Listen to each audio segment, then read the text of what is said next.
So we're going to do a quick QA video. Somebody had asked if I would talk about some of the settings to use on the principled BSDF shader. So let's start with some basics here. First, a shader such as principled BSDF is known as an uber shader or super shader. And so it has lots of inputs, and what a shader is a program, and it computes a bunch of stuff and sends it out to the GPU more or less, right? There are other types of shaders, like a diffuse shader, for example. So a lot of old school games were made with diffuse textures. It's just a colored image with some lighting in it. Ambient lighting, generally speaking. But Principled BSDF is PBR based, so it's good to know. But here's the main thing. They were curious about the different settings to use to create the illusion of different types of materials. And in reality, you should be focusing on using textures, because textures are going to work on the pixel level, right? Not on the whole object or on just little faces of the object. So you definitely want to focus on using textures more so. But the main thing to take away from this is that a lot of these maps are gray maps, right? So they're grayscale images, nothing super special about them, just black and white images. Base color here is going to be colored, and subsurface, these little yellow ones, are all colored, and same with emission. And the other ones that are purple are vectors, more or less. So those are going to be controlling directionality via colors and things like that. So when we go ahead and we set up this scene with material preview, I'm going to turn the opacity on in the background, and there we go. So base color is as it sounds. It's just base color settings. So a lot of your metals are going to actually be in this range right here. Okay, so that the higher end of that, but a lot of the other PBR materials go pretty much all the way top to bottom, just shy of being pure white or pure black. That's usually the case for base colors. And so when you're creating your images, your textures, you're going to want to try to stay away from black and white. And metals also have kind of an interesting thing about them, that they're not as saturated as you probably think they are, generally speaking. Maybe some metals can kind of be like that, but for the most part, they're going to be very desaturated, like in this territory right here. So like gold, for example, would be something like this, right?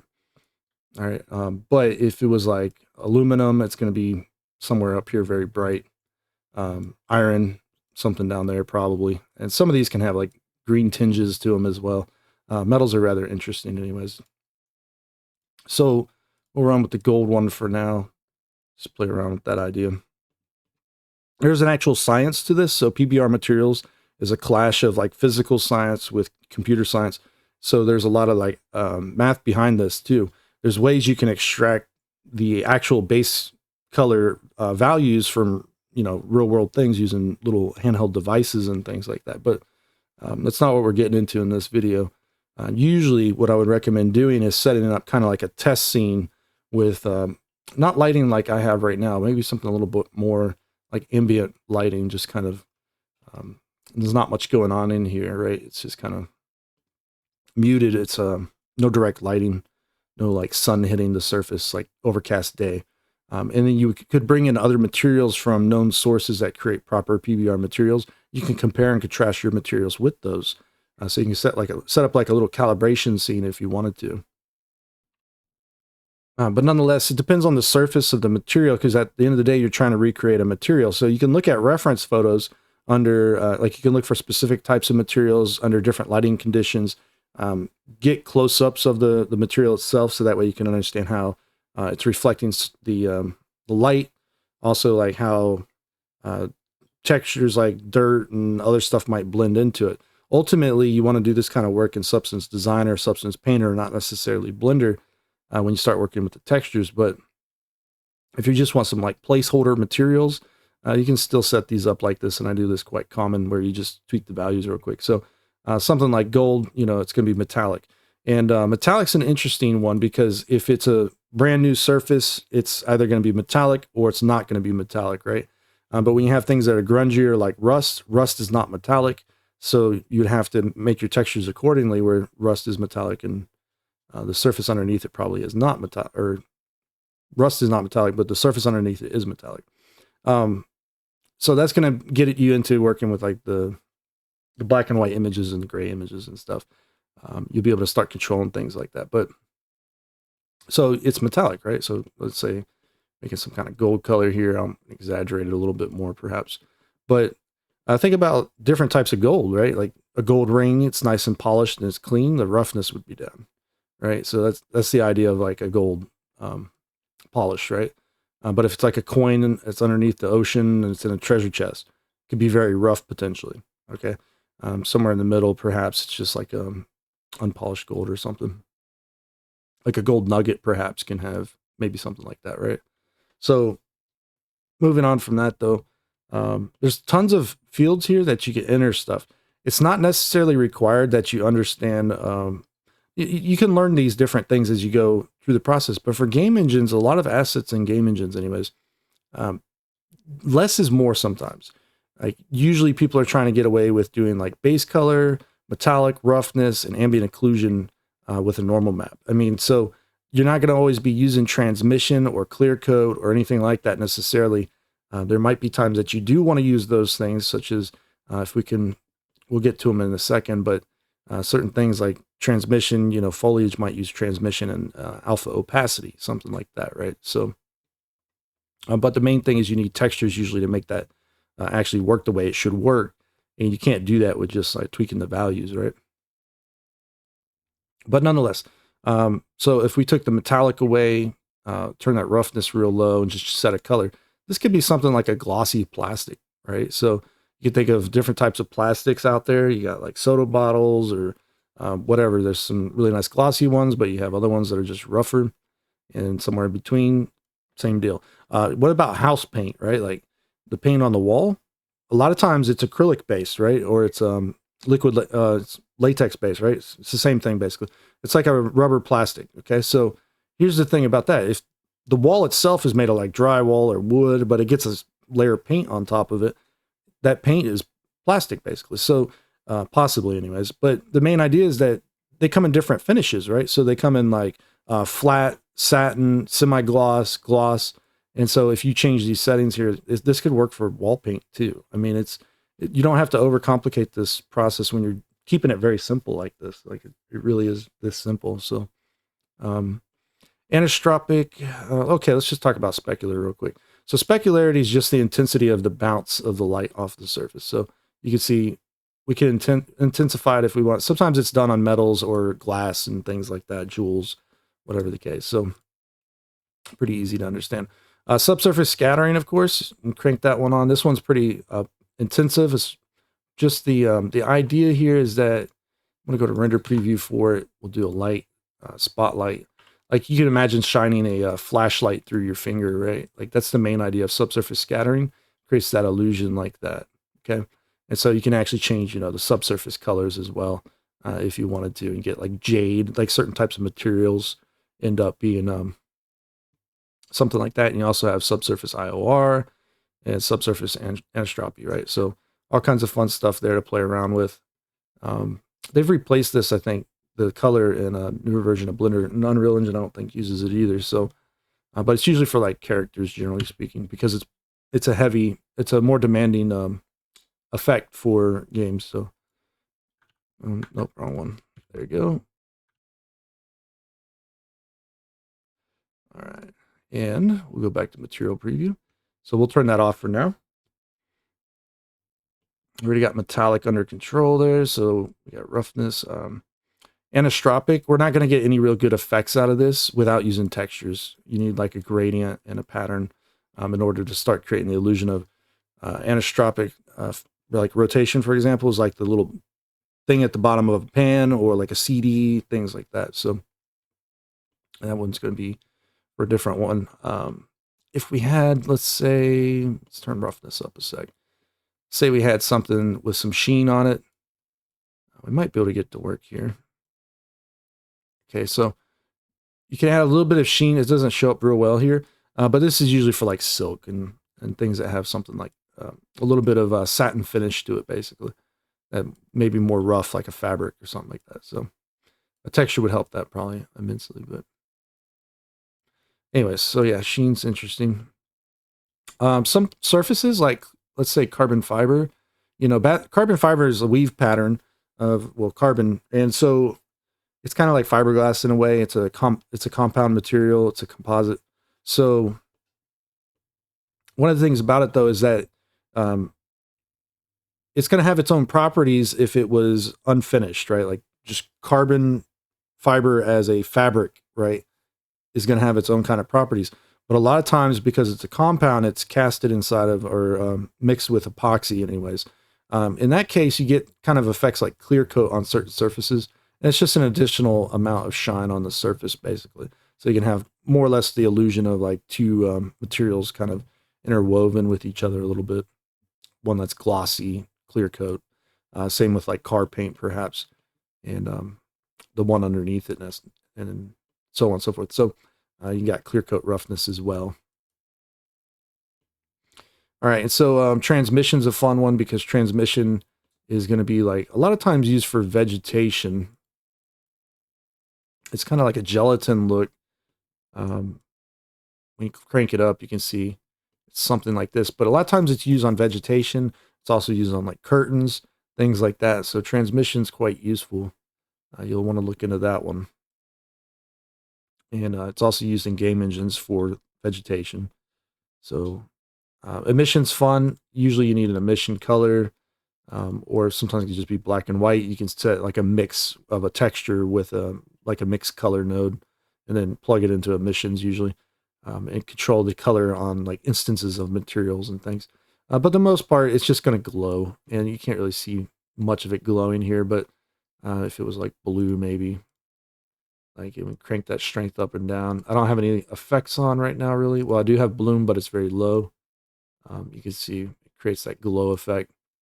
All right, so emission's fun. You can paint this as a texture map inside of Blender. It's a lot of fun. I tend to do it in Blender quite a bit. So, all right, so alpha, we're going to have to press N, bring out side panel. And this should, in the new version of Blender, should be on by default, but we're going to change ours to hashed. In hashed, we're going to crank the alpha lower. It just creates more transparency. So like if there's something behind it, perhaps, let's see if we can get it moved in the right direction there. All right, so yeah, it's just going to be more transparent and less transparent doing that, basically. Okay, so hashed is going to give you the best results. Blend just doesn't look as good. It never has looked good in Blender, in my opinion, but alpha clip is an interesting one that I think they removed in the 4 series, but it ends up being one you can still utilize in game engines. Basically, when you have a texture map, it's a black and white image and maybe gray. So you'd have these transitions where things are, well, like 50% gray or whatever. And what ends up happening with that is you can see alpha clipping here. It's either on or it's off. So that when you have a texture, that makes more sense. But there won't be no transitions like this. So it's only like opaque or transparent. It's good for foliage and stuff like that. And different kinds of things you might put in the scene. That don't need to have a transition of the opacity anyways. And so that's kind of for another video, I think. But and the normal maps, right? So normals, of course, when you look at your, let me convert that to a mesh real quick. You look at your mesh here. Let's turn that transmission off. And what else we got on here? Oh, alpha, yeah. All right, so the mesh that you're working on, you'll see here, we have these split normals. Okay, so these split normals, you can actually rotate them and create custom normals if you wanted to. But the idea of normal maps is that this is what it's controlling on the per pixel basis of the, when you UV map this and you add a texture to it, it controls it by the pixel, basically. And so you can see, like if we had enough vertices, we can still treat these something like a normal map would. But the idea of the normal map is you see all the different colors in it. You're going to have colors that represent up, down, left, right. And that's controlling the direction of those normals on every pixel, right? So if we just rotate vertices, it's not going to be detailed enough. But when you have enough pixels, it certainly is detailed enough to create that illusion of additional depth information. So that's how normal maps work anyways. And then you got a clear coat normal and a tangent down here, which probably will never touch for the most part. But the main idea is that, yeah, basic materials, very easy to kind of set them up. They don't have to be super realistic right off the bat. Like I was working on this thing. Like I just use these as placeholders because you can create color ID maps off of these later on. So a lot of times it's just very basic materials. I call it like metal 1, metal 2. I'm not even sure what kind of metal they are sometimes. It might be like a rusted metal or something. Who knows? And so you could just assign these as you go along and use them as placeholders until you can get over to Substance Painter. And then when you do your high to low poly bakes, this should be on the high poly, the materials, and you can bake out a color ID map from them, basically. So you can assign like one material to all of the things that have the same material on your low poly as well by using that color ID map. And so it's very simple, straightforward kind of stuff, really. I mean, you're not going to make great looking models by just tweaking the shaders here, right? Like with the values, it's going to really require textures at the end of the day. And so, I'm just going to bring in a grunge map, for example. And if I was to go ahead and do this real quick, let me try to find one in my folder here. All right. So I got a couple of grunges that I could possibly utilize. Just going to use this one for now. Set it to non-color. So a lot of these grayscale ones you set to non-color, and also a lot of times the normal ones, right? You set to non-color because they're using data as opposed to using, it's not about presenting an image necessarily. I'm going to just smart UV project this one real quick. And we're going to plug it in basically, right? To roughness. All right, so now you can start seeing, we get this kind of result here. Remember, this roughness map is very, well, it's like so. I'm going to go ahead and just do something real quick where I mix it with a color. Okay, and I can control that secondary color. I can bring it up or down, you see? So I can make it glossier or not glossier, and then just change the factor here so that maybe a little bit of that pokes through. And now this mostly controls the surface. So yeah, the pixels are huge, right? Like these are going to determine a lot about how your model looks. Not just one material either. Remember, Substance Painter, the way it works is you create multiple materials and you start to layer multiple materials onto the surfaces. So it's not just about one material, it's about how you layer multiples and create the illusion of the surface detail that you need, basically. So you can see how this just kind of, it works though, right? Like it starts to work out. It just makes it look a little bit nicer than if it was just a base material, right? So if you want to do all your work in Blender, you can set up your whole material process over here. I still recommend Painter, Designer. Substance is huge. It's a huge, huge part of creating good-looking models. Also, you don't really want to bake your models high poly to low poly in Blender, like although you can, it can be problematic sometimes. So yeah, just have fun. Try to kind of take it step by step. Worry about just creating good-looking models. Worry about understanding topology, UV mapping, creating low polys, and eventually you get to this stage where you can start working with textures a little bit more, which is nice. And but PBR textures are a little bit more involved and advanced than probably like some of your favorite game artists learn to create 3D models for games, because back in the day it was like you create the low poly and you textured in Photoshop. So you only worked with a base image texture, right? Like image color, diffuse texture. You didn't have to go through the whole PBR pipeline necessarily. So it's definitely a little bit more challenging for beginners today if you're going straight into this. But if you want to try stylized assets with just doing regular image textures, diffuse style, there's nothing wrong with that. You could do that. A lot of people still do that, and they hand paint the textures and everything.